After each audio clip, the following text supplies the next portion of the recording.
Hi everybody, it's Tom from Vehicle Visionary. This is the 2023 Ford Escape ST line that we're going to be taking a look at today. We're going to focus on exactly what you can expect to find if this is the trim level you want to buy. Obviously, it's very sporty for a compact SUV, a compact crossover SUV. The interior is roomy and comfortable. It actually does have a smooth ride quality out on the road, something you don't always associate with an SUV of this size. The Escape itself has an available hybrid powertrain. There's also the plug-in hybrid, and you can get up to 40 miles per gallon with the hybrid version. So let's take a quick look at exactly what we have with the sporty look. Obviously, you're going to have that ST line logo right there on the fender and a very nice looking hood. It kind of has that clamshell look to it of something such as the Porsche Macan. I'm not saying it looks like a Macan before anybody says anything down in the comments section, but just saying it kind of looks along those lines. The LED lighting for the daytime running lights definitely sets everything off. And even though this is not a full EV, obviously, it kind of has that look to it with the light running across the top of the grille area between the hood line and the grille. We're also going to have the nice looking Ford logo there in the center of the gloss black grille. Yes, you do spot a forward facing camera. I said forward, not a Ford facing camera. At least that's how it sounded in my ears. Let me make sure you know. The lower grille down there, we're gonna have a little bit of a spoiler down in this area. And taking a look from this side, we're gonna have the nice sporty look with the mirrors, the body colored mirror caps. We're going to have the power adjustable side view mirrors, going to have blind spot monitoring built in right there, and then the body colored door handles. You'll also have a couple of options if you get locked out of the vehicle. Number one, you can use a key. Number two, here's something I always like to say. Make sure you set that keypad right there. If for some reason you don't have your key and you need to get into the interior of the vehicle, it's very important that you set this. You can do that very easily through the infotainment screen. A lot of people don't do that, but when you need it and it's not there, you're going to regret that. I know that's for sure. And we're going to have the nice quarter window here, small because obviously this isn't a three-row SUV, but one thing you do have here that some of its competitors don't have right there, the panoramic sunroof. A nice look on that. See if I can give you a good look from the top. So you're gonna have a combination of the glass for the panoramic sunroof and some more gloss black right here that really ties things together quite nicely. Now, one thing, as an automotive journalist, just kind of a car guy, in my personal opinion, it would be nice to see Ford tuck this rear window wiper away into the rear roof spoiler. Not a big deal. Most people are not even going to be concerned about that.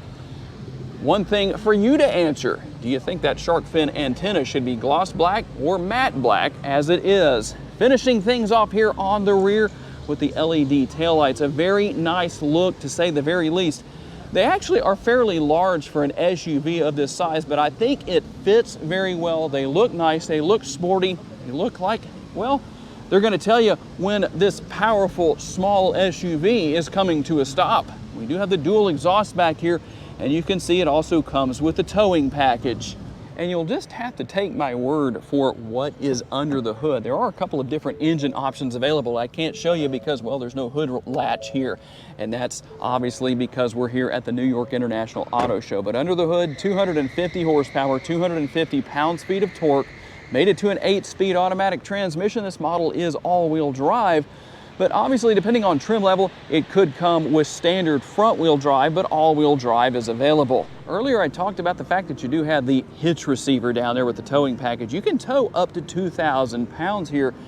And let's open the rear cargo area here. You do have a power rear door, as you can see.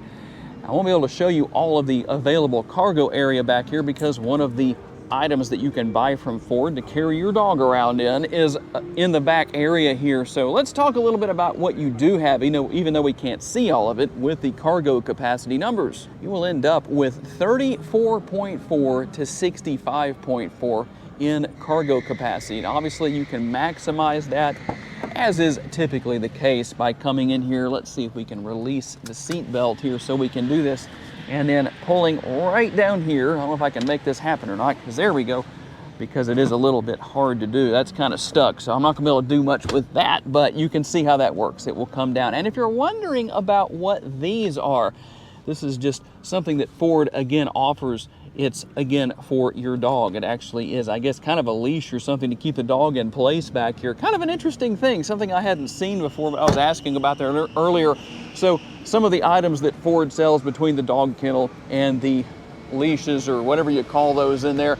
And then we're going to have the power rear door. So let's go ahead and take a look at what we have on the interior area of the Escape, just to see what things look like in here. We'll give it the old poke test and see. That is actually a very soft, I don't know how well you can see how that indention goes for the armrest, but it is very comfortable. Normal size door bins for a compact crossover SUV. There is a reasonable amount of size there and space. Let me take off my backpack. We'll toss this in so we can have a good, accurate opportunity to know how well I fit in here. And there is a good bit of space. And I'll make a rare appearance on camera because I don't do that as much these days as I used to. But you can see I have a little bit of head space. If I lean over a little bit, I have even more because of the panoramic sunroof. But that's how I fit at 5'10", in case you're curious. And even more of those options. I guess that's to keep your dog out of the front seat, maybe. I'm not completely sure what that is. And looking in through the passenger side door, a little bit larger door bin. We're gonna have the red contrast stitching, part of that ST line package here, and a larger door bin here. That's gonna be good. Comfortable armrest, the same as what we had for the rear seat area. And you're gonna have power seats for the driver and the passenger, and also a place for lazy people at the New York International Auto Show to leave their coffee cup. Well, we won't mess with that too much, but I assume that's what was in there.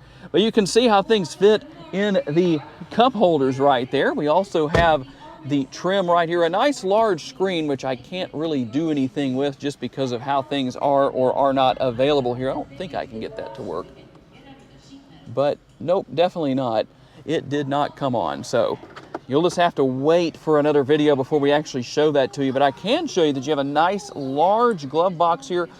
There's more space in this glove box than there is in some full-size vehicles. Now, one thing I would like to know your feedback on is going to be right here, the rotary gear selector for your 8-speed automatic transmission. Do you like that? Do you not? What do you think about that? Always curious to know.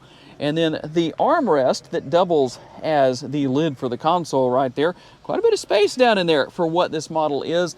And I have to say that the seats do look rather sporty, as they should here on this GT line trim level. The sportiest that you can get with the Escape.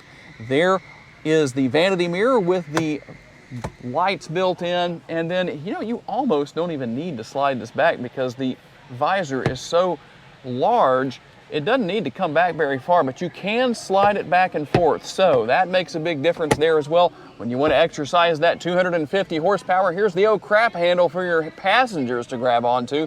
Obviously, there's going to be one at every door for the passengers. Okay, we're taking a look in through the driver's side door now. I probably don't have to tell you too much about what is here, but one thing you won't find for sure on the passenger side that you will find here is going to be seat memory. You have 3 different settings actually right there. That's nice to know that that's there. You can control the lighting around the vehicle and the exterior of the vehicle right there. A tilt and telescopically adjustable steering wheel, and it does even have the blinker option for those of you who like to be good, safe, courteous drivers out on the road and let people know what you're doing.